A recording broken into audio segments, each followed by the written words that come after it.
Olá, começa agora o programa Pet News. E o programa que você sabe, feito por quem ama animal, para quem ama animal.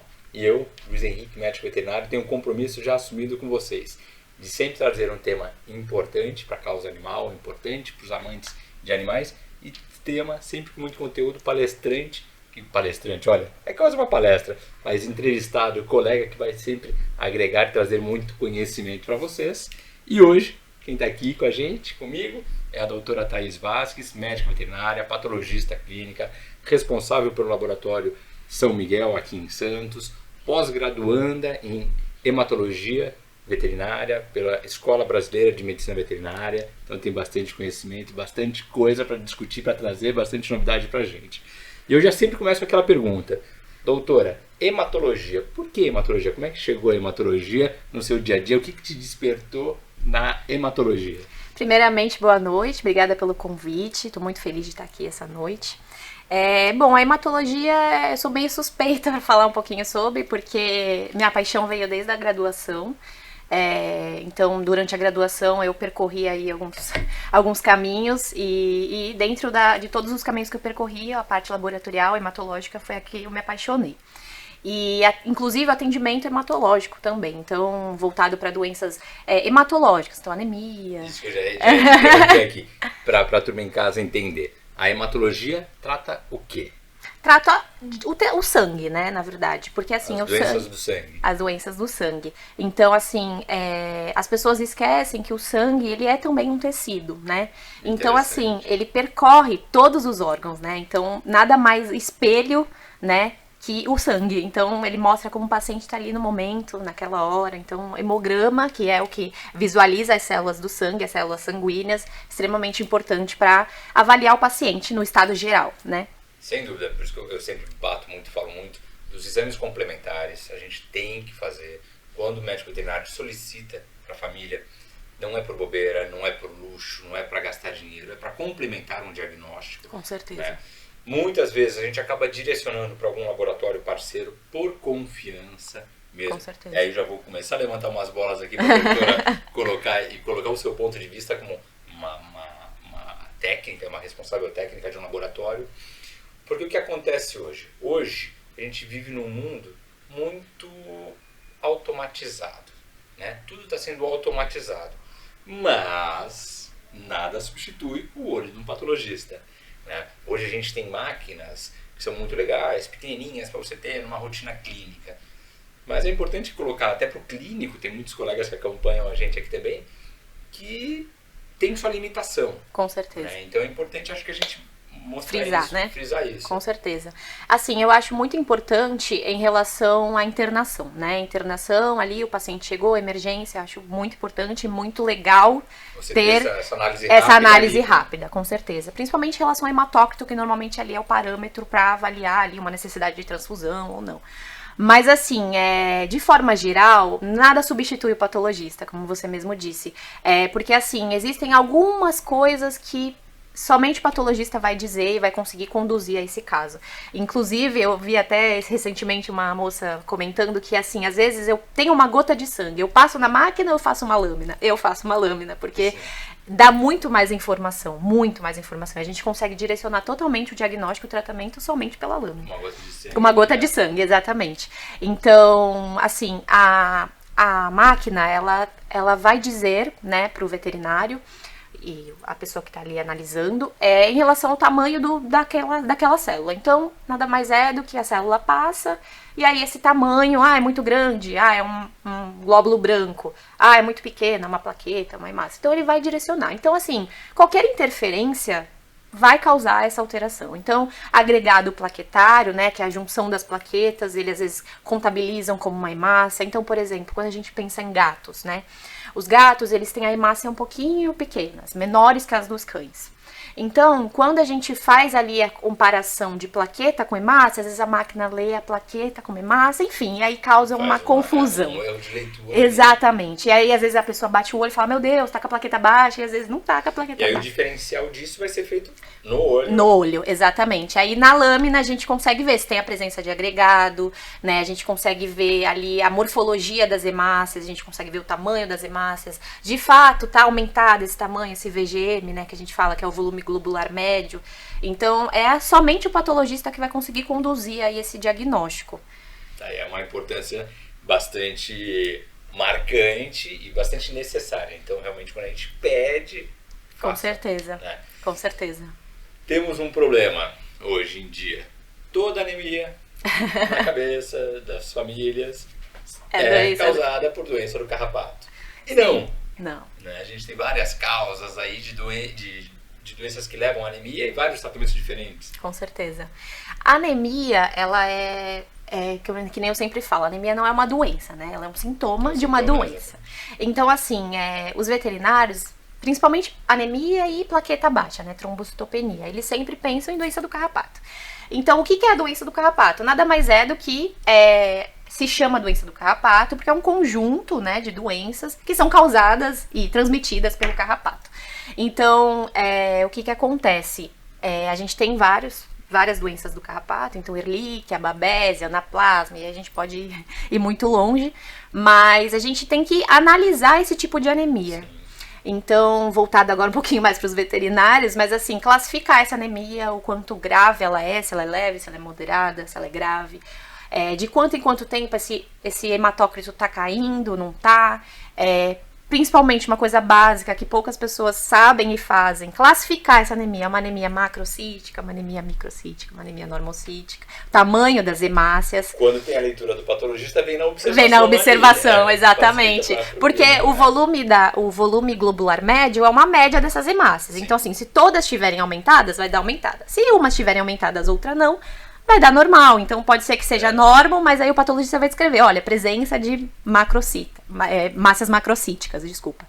Então, e aí a gente tem que também pensar na regeneração dessa anemia. Então, assim, hoje em dia a gente percebe que poucos veterinários pedem reticulócitos, né? O nosso hemograma no Laboratório São Miguel, a gente já inclui os reticulócitos, porque se você coleta um sangue hoje e daqui 2 dias, um dia faz o reticulócito, não é a mesma coisa. Já dá alterado. Então, a gente sempre preconiza fazer a hemograma, visualizar ali uma anemia e já fazer a contagem de reticulócitos. E aí, devido a essa contagem de reticulócitos, você vai determinar ali o grau de regeneração e aí você vai ampliar os seus diagnósticos. Então, anemia regenerativas, a gente pensa em perdas sanguíneas, hemorragias, ativas ou não, crônicas, e hemólise. E aí, anemias não regenerativas, a gente vai para um outro pensamento. Né, doença renal, anemia da inflamação, sim, anemia por até mesmo endocrinopatias, enfim. E aí, importância do jejum, que depois a gente vai colocar até umas imagens aqui de algumas complicações que, para quem vai fazer a análise, sim, pode interferir realmente ao certeza. No jejum. Com certeza. A coleta, aí vou até ampliar, não só o jejum, a coleta. Uma coleta mais dificultosa, mais trabalhosa, com mais turbilhonamento. Isso tudo pode interferir no resultado final. Com certeza. A coleta é a mais importante, né? Porque assim, a gente sabe que a gente tem 3 vias, né? A gente tem a via jugular, a via cefálica e a via safena. Assim, o que acontece? A gente sempre preconiza a jugular. Né? Assim, o paciente é muito agitado, tudo bem, a gente sabe que às vezes não tem como não coletar da pata, né? Não tem como. Mas assim, a gente sempre preconiza a jugular pelo calibre, né? Enfim, tudo isso ajuda bastante. Tipo de agulha, enfim, tudo isso a gente sabe que influencia. Então, a coleta é de extrema importância, rapidamente passa para o tubo, homogeniza, né? Homogeniza sempre, gente, bastante. Ali 20 vezes a gente pede e aí encaminha para o patologista. Se essa amostra já foi coletada no laboratório, perfeito, já vai para o laboratório e já faz a análise. Se ela foi coletada em uma clínica, a gente pede que rapidamente seja encaminhada para o laboratório. A gente pode armazenar essa amostra em geladeira, mas ela tem que ser refrigerada ali até 24 horas. A gente fala também, se possível, fazer esfregaço, mas a gente sabe que não é uma realidade. Então, normalmente 24 horas. E a importância do jejum, né? A gente recebe bastante dúvida em relação ao jejum, porque assim, a gente dá um padrão, né, de 8 a 12 horas. Mas a gente sabe que tem pacientes que são endocrinopatas, né, com problemas metabólicos, e a gente sabe que às vezes esse jejum tem que se prolongar um pouquinho mais. Por que a gente pede o jejum, né? Pouca gente sabe por que do jejum. Porque assim, o que acontece? Em relação ao hemograma, né, que é a análise das células sanguíneas, não tem problema, a gente consegue fazer sem jejum. Mas em relação às bioquímicas, principalmente. Então, o que acontece? As bioquímicas a gente faz através de um feixe de luz. Então a gente precisa que esse soro ele esteja límpido, translúcido, exatamente. E quando a doutora falou em bioquímico, você já pegou fatalmente o examezinho no PET seu. Ureia, creatinina, fosfatase, alanina. Então, esses função renal, função hepática. Então, são as avaliações bioquímicas, né, diferente do hemograma. Então, nessa avaliação bioquímica, eles interferem isso bastante. Mesmo. Interferem bastante. Então, o hemograma, normalmente a gente fala, não tem problema. 4 horas ali no hemograma já dá. Agora, nas bioquímicas, infelizmente, a gente precisa do jejum. Então, hormonais. A gente, inclusive, usa metodologias que precisam estar sem jejum, senão causam interferência. Boa. Vamos de algumas imagens? Vou pedir pra equipe lá dentro do aquário, meus meninos do aquário, mostrar algumas imagens pra gente, que a gente consegue ilustrar bem o que a doutora tá falando. Que temos aí? Essa imagem de hemograma, né? Hemograma, isso. Essa imagem é mais voltada para outra visualização. Essa imagem é para presença de aglutinação no tubo. Aí é uma coisa um pouquinho mais específica para diagnóstico de anemia hemolítica. Bacana. Aqui é importante mostrar porque sempre respeitar o limite do tubo, né? Então o tubo ele tem ali o risquinho pretinho, e aí, por exemplo, a gente consegue ver que tá bem abaixo do limite do tubo, e isso também causa alteração. Eu sei que às vezes é difícil, mas... Importante bastante. Porque a gente considera isso como uma hemodiluição, que a gente fala, né? Então, isso às vezes causa interferência no VGM, que as hemácias ficam um pouquinho maiores, às vezes diminui um pouquinho o hematócrito. Agora eu vou fazer um papel de advogado. Vou falar de quem mexe com o paciente nefropata, os gatinhos nefropatas, então caquéticos e às vezes bravos, então uma coleta muito difícil. Podíamos ter uns tubinhos menores, aqueles microtubos. A gente trabalha com microtubo também, a gente trabalha, que essa foto é só uma demonstração, mas a gente trabalha com microtubo e aí o microtubo é mais tranquilo, né? 0,5, 0,25 já dá pra realizar. Mas esse especificamente é o de 2, né? Então a gente precisa aí de um volume um pouquinho maior. Então, nessa marca preta seriam 2 ml? 2 ml, exatamente. Legal. Próximo. Esse é um soro equitérico. Aí também está relacionado à doença hepática, né? Pode estar relacionado à doença hepática, mas também relacionado a uma anemia hemolítica. Aí, para a turma também acompanhar, ali essa parte amarela seria o soro do sangue, e né? aqui são as células sanguíneas que estão ali em forma de coágulo. Então esse amarelo, para a turma entender, ele teria que ser bem mais transparente. Bem transparente. Não eu mandei uma foto, inclusive, para mostrar o que seria o normal, isso. Esse é uma hemólise, uma presença... Então, às vezes, é uma coleta um pouco rápida, que não foi homogeneizada corretamente. Uma coleta, às vezes, que o paciente puxa a patinha, e aí causa essa hemólise, que também interfere na leitura de bioquímica, infelizmente. E tem um padrão de interferência? Interfere superestimando... Algumas bioquímicas, por exemplo, na hemólise, a creatinina, a fosfatase normalmente diminuem. Elas não normalmente dá ponto de interrogação, não lê. E a lipemia, às vezes, normalmente eleva os valores, né? A hemólise normalmente diminui e a lipemia normalmente eleva. Principalmente de proteínas e frações e íons eletrolítico. Sódio, cálcio, potássio, fósforo. Essa é uma lipemia. Dá pra ver pouco, mas dá pra ver. Tá bem turvo, né? Parece bem gorduroso. Bem gorduroso, mesmo, exatamente. Né? O plasma ali bem... Exatamente. Esse é um soro lipêmico. Parece uma gordura. Um danoninho. Essa é a nossa máquina de bioquímica, uma máquina automatizada, que a gente coloca os reagentes ali, todos os tubos enzimáticos, enfim, os reagentes enzimáticos. Interessante que numa máquina dessa você consegue fazer um número de exames... No total aí dão 40 bioquímicas. Isso. Por análise. Por momento, assim. Esse é o analisador hematológico. É muito interessante esse analisador, eu gosto também bastante. Para quem tem internação, né, e tem interesse de colocar ali uma máquina, eu acho a Nihon uma máquina muito boa, assim, para análise. Porque ela é de impedância, que a gente fala, mas ela tem ali uma diferença em relação à qualidade de leitura. Mais imagens. Essa ainda é a máquina de bioquímica. Acho que eu já vi essa moça. Essa doutora Thaís na rotina lá do laboratório. Aí também um paciente ictérico.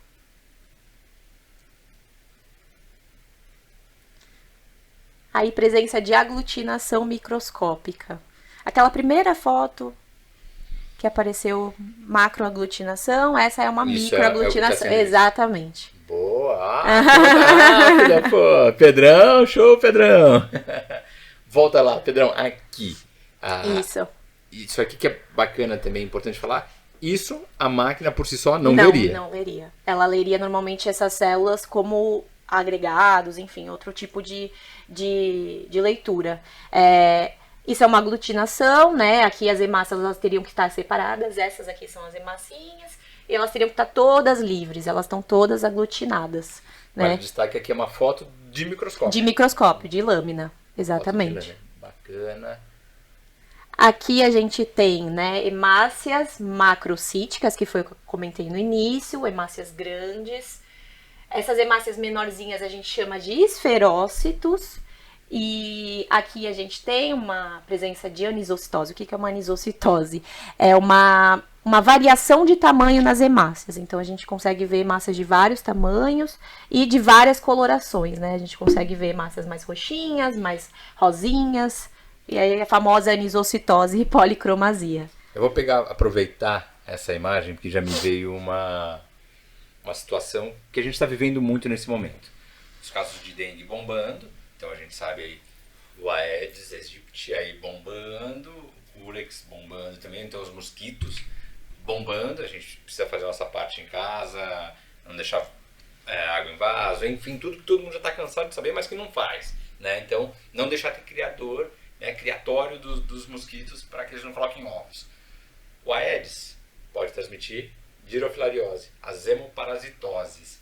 Numa lâmina dessa, às vezes num exame que não necessariamente foi requerido uma análise, vou só voltar que eu fui muito rápido. A gente tem a doença do coração, que todo mundo fala que é transmitido pelo mosquito, o mosquito pica, inocula esse hematozoário, que é a dirofilária, ela vai se instalar no coração dos nossos pets.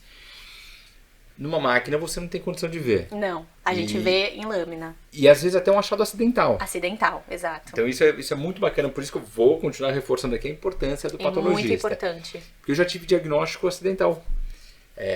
Acompanhamento de paciente nefrológico, nefropata. Uhum. E ali, pré-sessão de hemodiálise, quando eu tinha minhas máquinas aqui em Santos e fazia. E tinha uma patologista na época, né? Porque a gente tinha toda a necessidade de ter um patologista. Perfeito. Por conta da hemodiálise. E aí ela me chamou e falou: Luiz, temos dirofilária aqui. Então foi um achado acidental. É um achado. Então isso é importante, é legal falar também, que numa lâmina dessa você tem uma dirofilária. Pode encontrar. Inclusive até, por exemplo, a sinomose, né? Que inclusive é a doença mais comum em animais filhotes. A gente pode encontrar o que a gente chama de corpúsculo de lentes, que é uma inclusão dentro da hemácia que também caracteriza a sinomose. Esses dias a gente até acabou pegando um paciente adulto, né? Assim, tinha uns 10, 12 anos, com sintoma de gastroenterite. E a gente achou lentes. Assim, nossa, meu Deus, mas é vacinado. Infelizmente. E olha, vacina tem prazo de repetição. Com certeza. Então tem prazo de durabilidade. Com certeza. Então reforço anual. Com certeza. Mas agora é adulto, não tem mais problema. O meu cão é velhinho, isso eu pego demais. Uhum. É velhinho, não vou mais fazer vacina. É aí que precisa. Com certeza. O velhinho, imunidade já como o jovenzinho, tem a imunidade mais imunocompetente, né? Imunodeficiente, perdão. Então é a hora que você precisa, e aí acontece esses acidentes aí. E também a importância também do uso de coleiras, né, contra ectoparasitas, né, principalmente relacionada à doença do carrapato. Também pode ser por via oral, também é bem importante. Boas alternativas. Então, assim, acho que é bem importante essa questão, porque a gente tem que prevenir de alguma forma, né? E nada melhor do que prevenir. Nada melhor do que prevenir. Remediar é bastante complicado. Com certeza. E a gente tá com bastante ocorrência, né, de doença do carrapato, até mesmo leishmaniose, né? A gente pega bastante positivo para leishmaniose, então leishmaniose perigosíssimo, Perigosíssimo, uma zoonose. passa para a família, é um grande problema. Eu vou trazer alguém aqui depois, um colega, para falar bastante. É um tema que preocupa demais. É um tema bem aí, amplo, saúde, né? E preocupa demais a saúde pública. Com certeza. Temos mais imagens aí, turma. Aqui é uma babésia, né? Aqui Assim, é uma das doenças do carrapato. uma das doenças do carrapato. Assim, a gente não consegue afirmar que é babésia, né? Porque a gente pode ser ou babésia ou rangélia, que a gente fala, né? Aí é somente pelo PCR que vai determinar qual é o parasita. Próximo. Aí a importância da homogeneização, a gente recebe os tubos e deixa em homogeneização constante para poder fazer o capilar, passar na máquina e fazer a lâmina para leitura. Aí também é voltado para anemia hemolítica, esse é o teste de aglutinação em salina que a gente fala. A gente cruza, nada mais é do que cruzar o sangue do paciente com o soro dele mesmo e aí a gente tem a presença de aglutinação. Cruzar o sangue, já me veio outra. Você já me conhece que eu venho sem pauta, que eu venho para falar o que vem na cabeça, o que flui do papo. A gente está falando muito de sangue, muito de exame de sangue. Sim. Não tem como a gente não associar com transfusão de sangue. Com certeza. Com bolsa de sangue, com doadores de sangue, que é uma coisa legal. Se você tem um cão saudável, procura um laboratório. Se Deus quiser, daqui a pouco tem, de repente em Santos, um hemocentro. E a turma tem bastante dúvida Sim. de tipagem sanguínea. Mas será que o meu cão é do tipo sanguíneo do cão da minha vizinha, doador? Tal? Isso é legal também falar. Com certeza. É diferente. Sim. De nós humanos. De nós humanos, com certeza. É assim, para ser um doador existem alguns critérios, tanto para gato quanto para cão. Principalmente ser dócil, para conseguir ser manipulado, um peso adequado, normalmente estado geral 100%, né? Vacinação, ok, vermifugação, ok. E aí, se você tem todos esses critérios, o seu animal, está apto a doar. E aí a gente coleta essas bolsas a gente transforma em sangue total, que é o composto geral do sangue, e aí depois, posteriormente, esse sangue ele vai passar para concentrado de hemácias, concentrado de plaquetas e aí plasma, né? E aí depois do plasma a gente tem outra linhagem. Então, são essas variáveis. E é importante salientar também que cada bolsa tem uma função, né? A gente não pode transfundir qualquer bolsa para qualquer paciente. Então, sangue total, normalmente em pacientes que precisam de um volume, estão anêmicos, né? Estão com diminuição ali dos glóbulos vermelhos. Concentrado de hemácias, especificamente só para pacientes anêmicos.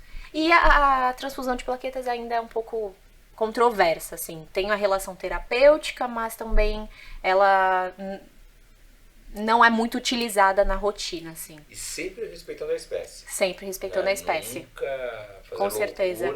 E sempre realizando o teste de compatibilidade, que a gente chama, né? O teste de compatibilidade nada mais do que você ver se o receptor, que é o animalzinho que vai receber o sangue, é compatível com a bolsa, né? Então é sempre muito importante fazer a compatibilidade. Eu sei que às vezes na emergência ali não tem tempo, mas é extremamente importante fazer. Com certeza. Boa. Mais imagens. Aí também é outro teste de aglutinação em salina. Boa. Essas eram as imagens que a gente tinha. Show. Doador, então. Como é que a gente pode estimular essa turma? A gente tem mais um laboratório aqui em Santos. Sim. Né? A gente tem bons laboratórios. São Miguel é um caso. Não falo porque sou amigo, falo porque conheço também, além de ser amigo. Um beijo para a Bia, que com certeza vai acompanhar. Beijo para a Bia, para o Gu, para a Antônia, para a turma toda. Mas você tem um pet em casa e fala, poxa, não, eu quero me cadastrar, eu quero doar. Sim. A gente ainda não tem banco de sangue. Os laboratórios recebem isso e tem condição de acondicionar. Depois de coletar uma bolsa, por quanto tempo que ela fica viável ali para ser utilizada por algum paciente? Como é que é? Perfeito. Sim, a gente recebe, né, desde que seja consciente, né, tanto do tutor quanto, né, o animal esteja dócil, como eu comentei. Então, assim, a gente recebe esse paciente, faz a coleta, respeitando sempre o tamanho do paciente. Então, a gente consegue coletar bolsas maiores para cães e gatos, bolsinhas menores, que a gente fala de bolsinha pediátrica, que é uma bolsinha bem menorzinha. E aí a gente coleta, rapidamente a gente armazena essa bolsa e aí a gente já tem a bolsa para ser utilizada. A partir do momento que ela é refrigerada, ela perde plaquetas, principalmente. Então, assim, pessoas às vezes que utilizam para substituição de plaquetas não funciona. Ela é refrigerada, não congelada. Não, ela é refrigerada. O que vai ser congelado é o plasma, que é outro hemoderivado. A bolsa de sangue total é somente refrigerada. E aí tem essa derivação que eu te comentei. Então, tem a presença de concentrado de hemácias, e aí você faz essa divisão, essa extração de plasma, e aí você transforma essa bolsa em cada vez mais específica, né, para conseguir resolver determinado problema. Uma vez o pet transfundido, não necessariamente vai virar dependente, porque tem muita gente que tem dúvida. Então, às vezes você tem um caso de uma anemia importante transitória ali, Sim. ou por uma doença do carrapato, ou por uma doença hemolítica, ou às vezes um quadro renal importante, que a gente sabe que os pacientes renais, por uma deficiência da eritropoetina, enfim, acabam desenvolvendo, e às vezes tão severa que você precisa não só suplementar com a eritropoetina, mas fazer uma intervenção mais aguda, mais reativa, até do que tão proativa, mais reativa. E aí a família fica meio na dúvida, né? Fala, poxa, transfundir, será que eu vou ter que transfundir toda hora? Será que eu vou ter que arrumar um doador toda hora? Eu tenho que ir atrás, eu que não tenho que ir atrás? Então, né, tem alguns mitos que a gente pode tirar um pouco. Sim, com certeza. É que atualmente a gente tem parceria com um banco, né? Então a gente recebe essas bolsas já coletadas, então a gente armazena essas bolsas e a gente consegue vender, né, para esses pacientes dependendo de qual necessidade. Então, sempre respeitando também, ou como eu falei, a paciente anêmico, concentrado de hemácias e enfim.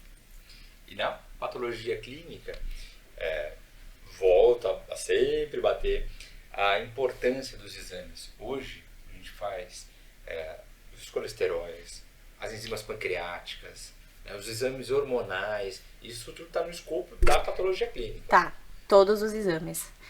Assim, eu acho muito importante sempre fazer um check-up no animal, né?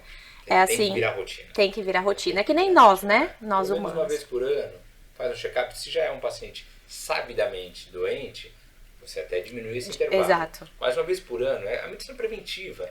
Você se antecipa. Não, e assim, determinadas doenças, como a própria doença do carrapato, às vezes não dá sintoma clínico. E aí você vai ver. Clínico, tá muito tarde. Tá muito tarde. E às vezes quando você vai ver o hemograma ali daquele paciente, já tá com alteração. Então sempre, por exemplo, até mesmo voltando pra parte de doação, às vezes você vai coletar do seu paciente ali pra ver se tá tudo bem pra poder doar. E aí na hora que coleta, descobre alguma coisa. Então é por isso que eu falo que a coleta de exames periódica é de extrema importância pra avaliar o estado geral do animal. Pô, muito bom. Papo flui, papo voa.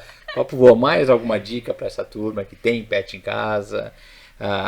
Olha, eu ia encerrar, mas eu não consigo. Sinais.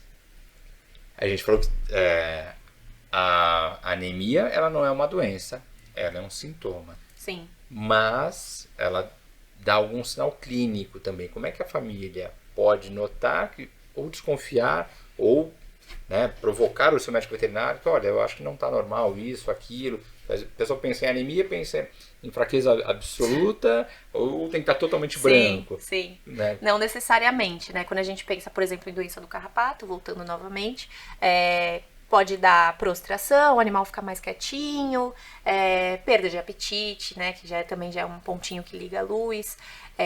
E aí a gente pode ver algumas alterações em ultrassom, né? Então aumento de baço, aumento de linfonodos. Linfonodos a gente consegue sentir, aumento de fígado, né? Então, assim, características clínicas elas são bem sutis em relação a diagnóstico de doença do carrapato, por exemplo. Então, é sempre ficar de olho em qualquer alteraçãozinha ali já pra tentar. Por isso que eu falo novamente, check-up sempre. Desconfiou, vai atrás. Qualquer alteraçãozinha. Qualquer alteração. E eu também, eu friso muito pros meus clientes, em especial, quando meu cliente liga e fala ou comenta, fala, Luiz, eu acho que o Totó tá estranho. Eu brinco, você não acha nada. Você tem certeza. Quem conhece é a família. Com certeza. Então, poxa, mudou frequência miccional, mudou rotina de banheiro, mudou rotina de alimentação. Eu acho que está comendo menos. Provavelmente está comendo menos. Com certeza. Porque quem conhece é quem convive. Com certeza. Então, o menor sinal de alteração comportamental vale a pena com certeza. buscar. E aí, se a gente for pensar em investimento, não sei se eu vou falar bobagem, porque eu até não sei muitos valores para não ficar até constrangido às vezes de solicitar. Mas eu acho que nas análises clínicas, na patologia, eu acho que é o exame mais fácil, de se realizar e mais barato. Sim. Né? Porque se você vai pensar, vou fazer uma tomo, vou fazer uma ressonância, vou fazer um exame mais complexo, acho que um exame hematológico, com ele certeza. É fácil, ele é prático, ele é rápido, ele dá muita informação. Com certeza. Assim, é o que eu sempre penso, né? Você atendeu o paciente, já pede ali um perfil básico, que eu acho que o perfil básico, o que constitui o perfil básico? Hemograma, para avaliar ali as células sanguíneas, função renal e função hepática, né? Então, esse combo já é ótimo. Já dá um bom norte. Já dá um bom norte total, assim. Então, e assim, qualquer tipo de procedimento, né? Assim, vai fazer uma tomo, vai fazer uma cirurgia, é necessário fazer sempre a coleta desses exames, acompanhar esse paciente. Show de bola. Pré-exame, pré-cirúrgico, importante. Pré-cirúrgico, extremamente importante. Para o anestesista definir o melhor protocolo. Tem muita gente que fala, poxa, mas o meu paciente, o meu cão, em especial, não vou nem falar do paciente, não vou falar do clínico, mas vou falar da família, do responsável. Não, meu cachorrinho quer fazer uma profilaxia bucal, quero tirar o tártaro, mas a creatinina dele está um pouquinho alta, não é impeditivo. Tá? É importante ter conhecimento, o anestesista ter conhecimento do paciente que ele vai anestesiar. Vai montar um protocolo correto para ele, vai montar um protocolo individualizado. Uma coisa também que eu acho muito importante salientar é a importância de solicitar exames de coagulação, né? Assim, para tudo também, né? Hoje em dia se fala mais aí de algumas doenças hereditárias, genéticas, então, para qualquer procedimento, acho legal aí pedir o famoso TP e TTPA que a gente fala, que é o tempo de coagulação, né? Então, acho que cada vez vem sendo mais solicitado, né? Principalmente nos pré-cirúrgicos. Porque aí tem que já ter a bolsinha ali de escanteio para qualquer intercorrência, exato. Perfis. Acho que também a maioria dos laboratórios tem os perfis, né? Então tem perfil básico e tal. Poxa, uma cirurgia é um perfil pré-cirúrgico que aí provavelmente tem. Perfeito, exato. Na verdade, a gente tem o perfil personalizado, que constitui um perfil básico com proteínas e frações. E o pré-cirúrgico com glicose. Mas a gente tem o perfil que a gente chama perfil de hemostasia, que constitui já somente, inclui o TP e TTPA e a contagem plaquetária. Também nesse perfil. Ninguém tem surpresa, ninguém tem susto, já entra preparado. Porque o sucesso de uma cirurgia é o planejamento. É o planejamento, com certeza. Cirúrgico. Então, você já tem o estudo do teu paciente antes, o anestesista já ter os exames em mãos, para já entrar preparado. Entrar tranquilo, né?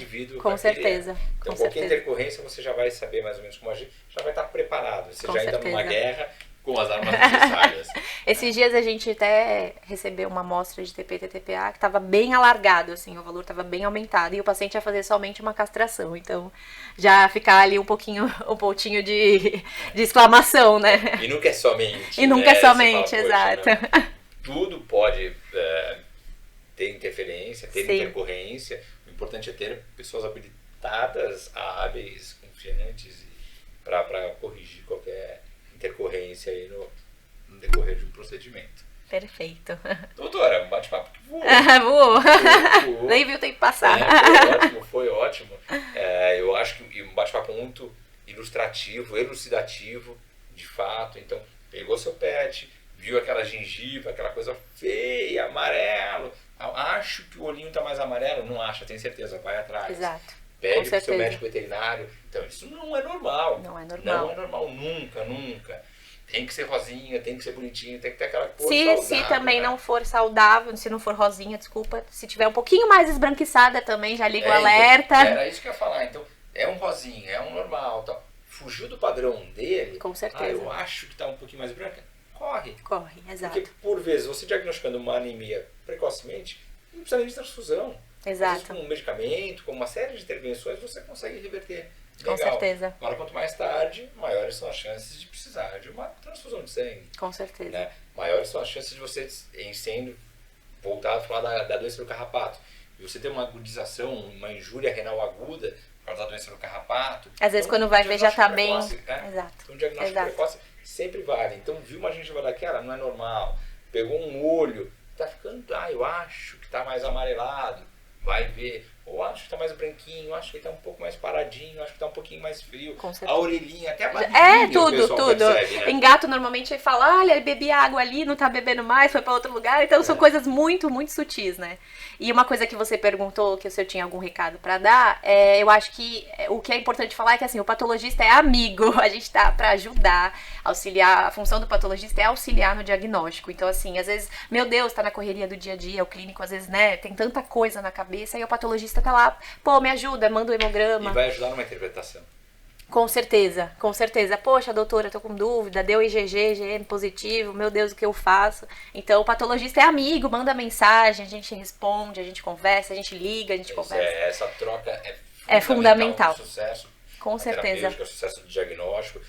O exame de sangue, em especial um hemograma, é bastante complexo, tem muita informação. Muita ali. informação. Se o clínico tem uma dificuldade, pode perguntar. Conversa com o patologista, com certeza. Que fez a leitura, que vai te dar olha, não, vai por esse caminho. Exato, você vai, poupar aí tempo e né, Sim. vai te acelerar num diagnóstico para não ficar às vezes andando em círculo. Então essa conversa é extremamente importante. Fora esse intercâmbio, né, clínica e as especialidades, isso é fundamental. É fundamental, principalmente questão de laboratório dentro de internação, é assim maravilhoso, porque a gente se comunica, né? A gente vê com o paciente que tá, a gente vai ver a lâmina. Então essa conversa, essa troca é maravilhosa, né? Essa coisa íntima.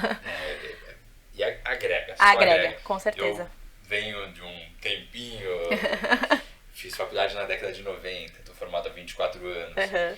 Na década de 90 a gente não tinha tanto laboratório, tanto auxílio no diagnóstico. Sim.